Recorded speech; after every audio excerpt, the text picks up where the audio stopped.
Bonsoir les amis, ravi de vous retrouver. Ce soir nous accueillons Madame Erika Lomy. Bonsoir. Bonsoir Monsieur Amri. Vous êtes la directrice du GEC BTP Guyane. C'est quoi le GEC?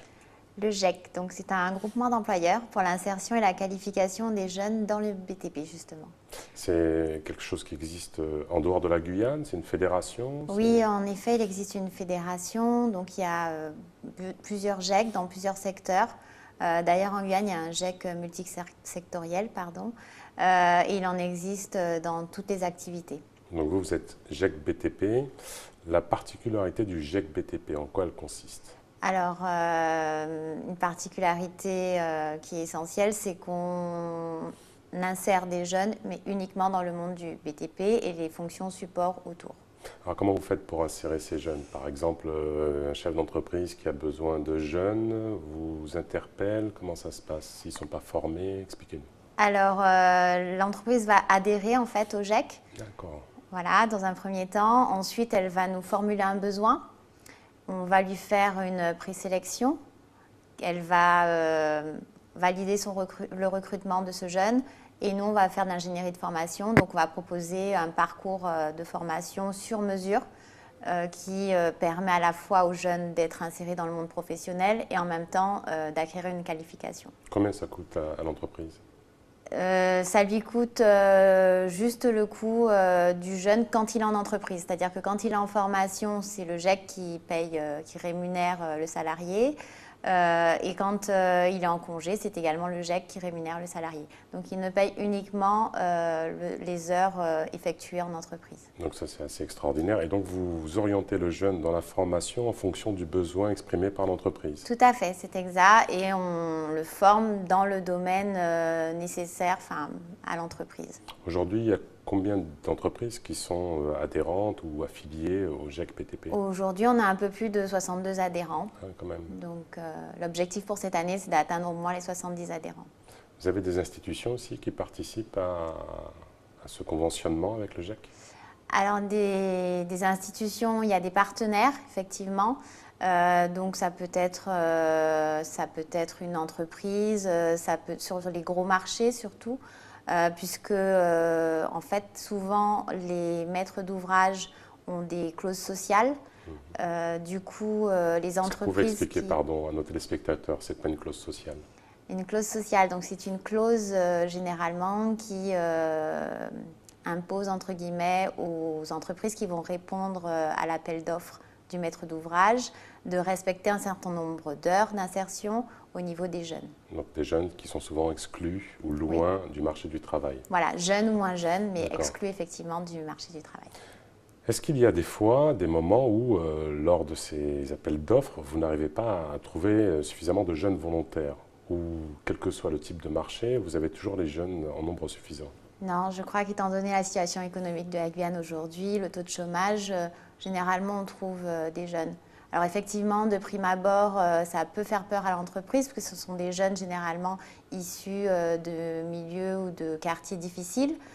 Cependant, quand on leur donne une chance de sortir de ces milieux et du désœuvrement, généralement ils s'insèrent très vite et très bien dans les entreprises et ça devient de très bons éléments.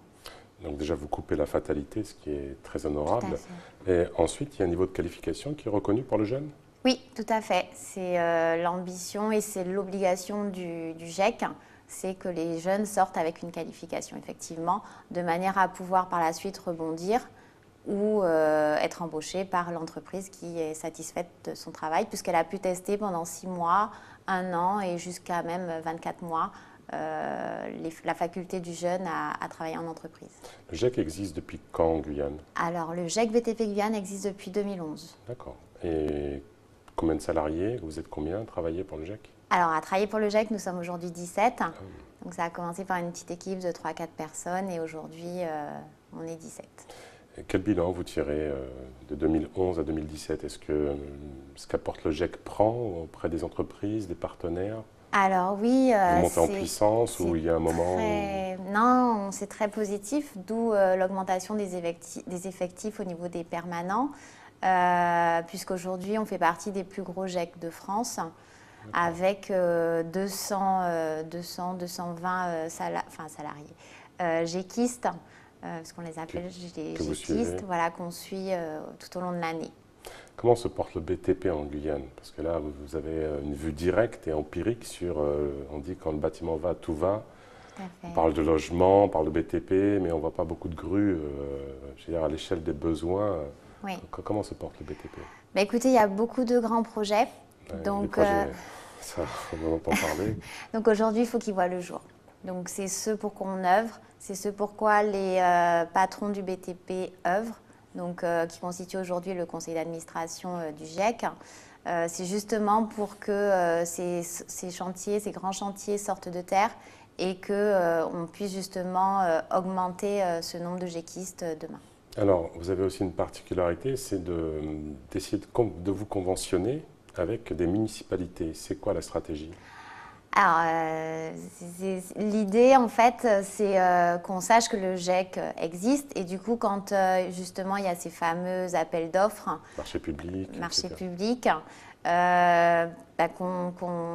qu'on suggère ou qu'on propose en tous les cas aux entreprises, qu'on leur dise qu'ils peuvent passer par le GIEC et qu'on leur facilite tout ce qui est administratif, puisque c'est nous qui embauchons le salarié et donc on gère de A à Z la phase de pré-recrutement, la phase de formation et puis tout ce qui est gestion de la paye, des congés. Voilà.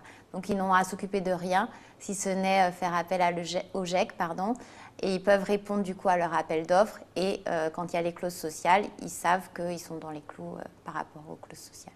Sur les 200 géquistes, Oui. vous appelez comme ça, Oui. que vous avez suivis, est-ce que c'est souvent les mêmes qui reviennent ou vous élargissez ce volume? Ah non, pas du tout, puisque comme je vous disais tout à l'heure, le maximum c'est 24 mois et souvent la moyenne des contrats c'est 1 an. Donc très souvent à l'issue d'1 an, ils sont soit embauchés, donc tout de suite en CDI, ils peuvent avoir des CDD de longue durée ou bien ils peuvent continuer à se former, aller vers des qualifications plus importantes. Comment on vous contacte rapidement? Écoutez, vous nous appelez ou vous venez nous voir. On a 3 agences, une à Cayenne dans le rond-point de Baduel, une à Kourou qui se trouve derrière la Poste et une à Saint-Laurent, voilà, dans les anciens locaux de la fédération du BTP. ATV soutient le GIEC BTP. Voilà, merci beaucoup. Merci les amis, merci pour votre fidélité. À bientôt. Bonne chance. Tchambé.